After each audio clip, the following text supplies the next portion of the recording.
Okay, this second video is just an attempt to set up Zipforms, the first component in the process. There are some basic elements you need to put in place. The first is you want to link Zipforms to your DocuSign account. So you just go into, under your name, edit profile, and right here, just make sure DocuSigns is selected and your email and password for DocuSigns is included. Save that, close. Now, excuse me, Zipforms is linked to DocuSign, as you'll see in a future video how important that is. The second thing you want to do is make sure that you have all of your templates uploaded. There are 4 that were created. They are located on Google Drive. If you go out to Google Drive, and it'll be in your account under Shared with Me. Mine is, of course, in my Drive. And look for a folder called Zipforms.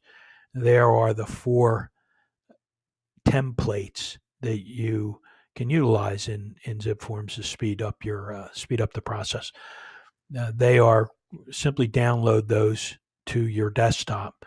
Quick aside, if you go into settings in the top right corner and go down to settings, you can go down into the advanced settings to downloads and change this to your desktop. So much of what we're doing in this paperless environment has to do with downloading documents from one program and putting them in another.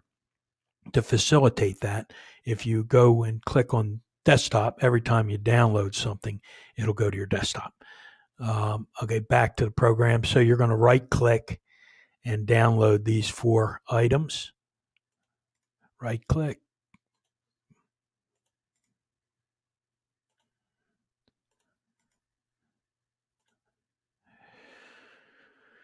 And you're done with Google Drive. Go back over to Zipforms, and making sure you're on templates, go to the import command. There's an import command under transactions. So make sure you're on templates, choose import, browse to your desktop. All 4 can be uploaded at once. Whoops. Open and say okay. Obviously, if I've already done it, and I don't want to overdo it because I've filled in some of my templates, that they will import for you. Once you have your templates in,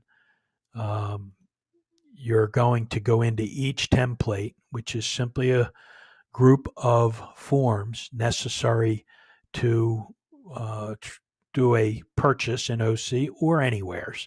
You can make some minor changes within the forms on the fly under transactions to use these documents for purchase in Northfield, Linwood, wherever you want. The main document you want to complete is the transaction cover sheet. You're going to go through, obviously, these variables will change with each transaction, but there are some that do not change.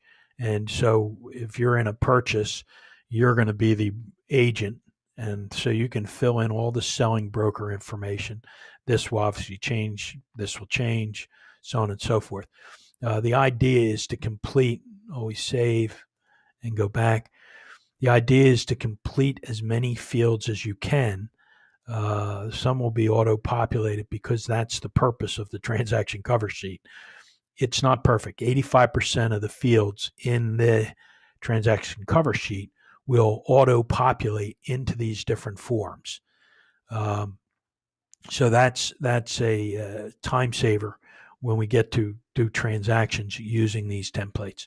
But you want to go in and fill in your personal information as much as possible. You can always type over it when you get to transaction levels, but if it's a field that's going to be the same for 85% of the time, I would fill it in.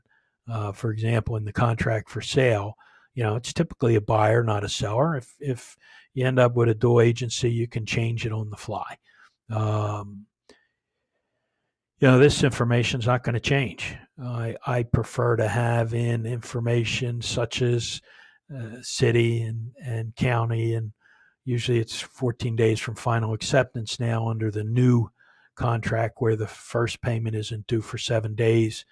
It's prevailing for similar loans. It's typically 30 year, no, so on and so forth. You can go through and complete as many fields with your preferred